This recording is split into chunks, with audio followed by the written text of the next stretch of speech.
Hi everyone, আসসালামু আলাইকুম। আশা করি সবাই ভালো আছেন। প্রতিবারের মতো আবারও চলে আসছে আপনাদের মধ্যে আরেকটা গুরুত্বপূর্ণ টিউটোরিয়াল নিয়ে।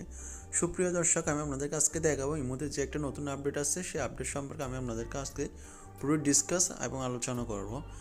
সো যাই হোক, আর বেশি কথা নেই, ভিডিওটা আমি শর্টকাটের মধ্যে শেষ করে দেবো। যে আপডেটটা আসছে, ফার্স্ট অফ অল আপনারা ইমোর মধ্যে প্লে স্টোরে গিয়ে আপনারা ইমোটা আপডেট দিয়ে দিবেন। ফার্স্ট অফ অল আমরা যেহেতু ইমো আপডেট দিয়েছি, সেহেতু আমি এখানে আর দেখালাম না। আপনারা চার্জ বার অপশানে ক্লিক করে ইমোতে এখানে ইমো আপডেট নিউ ভার্সন লিখে চার্জ করবেন, ঠিক আছে। যাই হোক, আমি এখন সরাসরি চলে যাব ইমোতে চলে যাওয়ার পর আপনাদের পাসওয়ার্ড যেটা করতে হবে, আপনাদের প্রোফাইল আইকনে অপশনটাতে ক্লিক করতে হবে। প্রোফাইল আইকন যেটা কর্নার আছে ডান পাশে বা বাম পাশে, আমার এখানে বাম পাশে আছে, বাম পাশের মধ্যে এখানে ক্লিক করবেন। বাম পাশে ক্লিক করার পর এখানে একটা অপশন পেয়ে যাবেন, সিটিং অপশন। এই সিটিং অপশনটাতে ক্লিক করবেন। সিটিং অপশনটাতে ক্লিক করার পর আপনারা আরেকটা ইন্টারফেস পেয়ে যাবেন, সেটা হচ্ছে প্রাইভেসি অপশনটাতে আপনাদের ক্লিক করতে হবে। প্রাইভেসি অপশনটাতে আমি ক্লিক করলাম। প্রাইভেসি অপশনটাতে ক্লিক করার যে নতুন আপডেট আছে সেটা হচ্ছে ডিসঅ্যাপিয়ারিং মেসেজ, ঠিক আছে। ডিসঅ্যাপিয়ারিং মেসেজ এই জিনিসটা হচ্ছে নিউ আপডেট। এখন এটার কাজটা কি আমি সেটা এখন আপনাদেরকে খুলে বলবো, ঠিক আছে। যদি অনেক অত্যন্ত জটিল, অত্যন্ত চমৎকার একটা আপডেট আছে, যে আপডেটটা অবশ্যই খুব ভালো লাগবে যাদের টেস্টগুলো। এটার মূলত কাজকে আমি আপনাদেরকে বোঝাই প্রথমে, না হলে বুঝবেন না। ডিসঅ্যাপিয়ারিং মেসেজ অপশনটাতে আমি ক্লিক করব। ডিসঅ্যাপিয়ারিং মেসেজ অপশনটি ক্লিক করার পর এখানে 4টা অপশন দেখতেছেন, ওয়ান ডে এবং 7 ডেজ, 30 ডেজ এবং ক্লোজ, ঠিক আছে। এটা মূলত কাজ হচ্ছে আমরা যখন চ্যাট করি প্রিয় মানুষের সাথে বা কারোর ব্যক্তিত্ব সিক্রেট মানুষের সাথে, তখন আমরা চাই টেস্টগুলো অটোমেটিকলি ডিলিট হয়ে যায়, বা টেস্টগুলো আমি চাচ্ছি ডিলিট রিমুভ করব। তখন আমাদের কী করতে হয়, আমাদের সেই আইডিগুলো SMS-গুলো নিচ থেকে রিমুভ করতে হয়। আপনি যদি এই ফাংশনগুলো যদি চালু করে দেন 1 ডে, 7 ডে, 30 ডেজ, ক্লোজ, অর্থাৎ আপনি যাদের সাথে চ্যাট করেন, আপনি যদি 7 ডে দেন, তাহলে 7 দিনের ভিতরে যতগুলো টেস্ট করছেন, 7 দিনের টেস্টগুলো যখন 7 দিন পূর্ণ হবে, তখন সমস্ত টেস্ট কিন্তু রিমুভ হয়ে যাবে। 1 ডে দিলে অর্থাৎ 1 দিন পর SMS-গুলো অটোমেটিকলি অটো রোবোটিক্সের মতো টেস্টগুলো ডিলিট হয়ে যাবে, ঠিক আছে। আমি আরও বিস্তারিতভাবে প্র্যাকটিক্যালি আপনাদেরকে দেখাচ্ছি। আর সবচেয়ে বড় কথা যেটা বলবো, আপনারা যদি নিউ পার্সন যদি হয়ে থাকেন, চ্যানেলে অবশ্যই সাবস্ক্রাইব করবেন আর নোটিফিকেশন বেলটা অন করে দেবেন।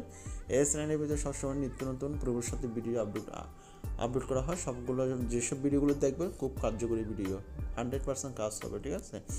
সো যাই হোক, এখানে প্রত্যেকটি ভিডিও করার আগে আমি নিজেকে প্র্যাকটিক্যালি ট্রাই করি, এরপর আমি আপনাদেরকে দেখার জন্য চেষ্টা করি। সো যাই হোক, মনে করেন আমি 1 ডে এটা চালু করব। এখানে দেখেন আমি 1 ডে টিক মার্ক দিয়ে দিছি, ঠিক আছে। শুধু ডিসঅ্যাপিয়ারিং মেসেজ এখানে 1 ডে টিক মার্ক দিলে হবে না, এখানে আরও কাজ আছে। এখন জাস্ট প্রথমে সিটিং প্রাইভেসি অপশনে, এই প্রাইভেসি অপশন থেকে এখানে ডিসঅ্যাপিয়ারিং মেসেজে ক্লিক করে এখানে 1 ডেতে ক্লিক করলাম। আমি চাচ্ছি প্রত্যেকটা টেস্ট একদিন পর একদিন অটোমেটিকলি রিমুভ হয়ে যাক, ঠিক আছে। এখন আমাদের ছোটো করে আরেকটা কাজ আছে। এখন ইমোতে চলে যাব। ইমোতে চলে যাওয়ার পর এখানে কি করতে হবে, মনে করেন এখানে ঈশা মাই লাভ, এটা হচ্ছে আমার প্রিয়। মনে করেন আমি তার সাথে যে টেস্টগুলো করছি, চ্যাট করছি, আমি চাচ্ছি এগুলো একদিন পর অটোমেটিকলি ডিলিট হয়ে যাবে। মনে করেন আমার থেকে এরকম না হয়, আমাদের একসময় কী করতে হতো, এরকম নিচ থেকে ডিলিট করতে হতো, ঠিক আছে। Delete for everyone, delete for me, ঠিক আছে। ডিলিট ফর এভরিওয়ান দিলে দুদিক থেকে ডিলিট হয়ে যাবে, আর ডিলিট ফর্মে দিলে শুধু আমার থেকে ডিলিট হবে, ঠিক আছে, আর ক্যান্সেল। তো যাই হোক, আমরা আগেভাবে ডিলিট করতাম, মনে করি ডিলিট করছি, ঠিক আছে। একটা ডিলিট করতে মনে করি অনেক সময় লেগে যাবে, এতগুলো সাইট। আপনি যদি এখানে যদি সেই ফাংশনটা ডিসঅ্যাপিয়ারিং মেসেজের ফাংশনটা যদি চালু করে দেন, তো মনে করে অটোমেটিকলি একদিন পর ডিলিট হয়ে যাবে। এখন আমি সে আইডিতে যাব, আবার আইডিতে গেলাম। আইডিতে যাওয়ার পর এখানে 3 ডট আইকন অপশনটাতে ক্লিক করব। 3 ডট আইকন অপশনটাতে ক্লিক করার পর এখানে একটা অপশন পেয়ে যাবেন, এই দেখেন ডিসঅ্যাপিয়ারিং মেসেজ। এখানে কিন্তু ক্লোজ আছে, ঠিক আছে, ক্লোজ আছে, কিন্তু আপনি এখানে এটা অন করতে হবে। সিটিং থেকে তো আপনি তো 1 ডে, 7 ডেজ যতদিন করে সেটা আপনার ইচ্ছার উপর ডিপেন্ড করবে, সিলেক্ট করবেন এবং গানে এটা চালু করে দিতে হবে। ডিসপ্লে মেসেজ এটা আমি মনে করেন এখন এখানে ক্লোজ আছে, এটা 1 ডে করে দিব। এখানে 1 ডে দিতে হবে, সিটিংয়ে 1 ডে দিতে হবে, দু জায়গায় করতে হবে।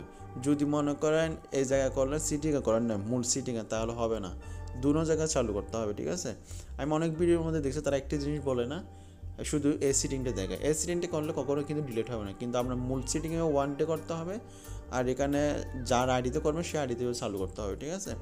1 ডেতে ক্লিক করলাম, এরপর ওকে দিলাম। এই দেখেন আমার এখানে অলরেডি সেই অপশনটা চালু হয়ে একটা নোট এখানে লেখা আছে, ঠিক আছে। ডিসপ্লে মেসেজ অলরেডি চালু হয়ে গেছে। এখন কয়টা বাজে, আমার এখানে 6টা 16 বাজে, ঠিক আছে। ঠিক আগামীকাল 6:16 সময় অটোমেটিক যখন এই টাইমটা হবে তখন অটোমেটিক সমস্ত টেক্সটগুলো ডিলিট হয়ে যাবে। আর যদি আপনি যদি 7 যদি দিতে চান তাহলে 7 দিন পর ডিলিট হবে, 30 দিন দিলে 30 দিন পর 30 দিনের SMS একসাথে ডিলিট হবে। তো আশা করি ক্লিয়ার। আজকে ভিডিওর মধ্যে যদি আপনারা যদি কিছু যদি বুঝতে পারেন, ভিডিওটি যদি অবশ্যই ভালো লাগে অবশ্যই চ্যানেলটা সাবস্ক্রাইব করবেন, আপনাদের মন্তব্য জানাবেন। আর কোন ধরনের ভিডিও বানাবো সেটা যদি আপনারা যদি বলতে চান তাও কমেন্ট সেকশনে বলতে পারেন, আমি ইনশাল্লাহ চেষ্টা করবো সে অনুযায়ী ভিডিও করার জন্য। সো যাই হোক, ভালো থাকবেন, সুস্থ থাকবেন, শরীরের প্রতি যত্ন নেবেন। আজকে এই পর্যন্ত, আসসালামু আলাইকুম।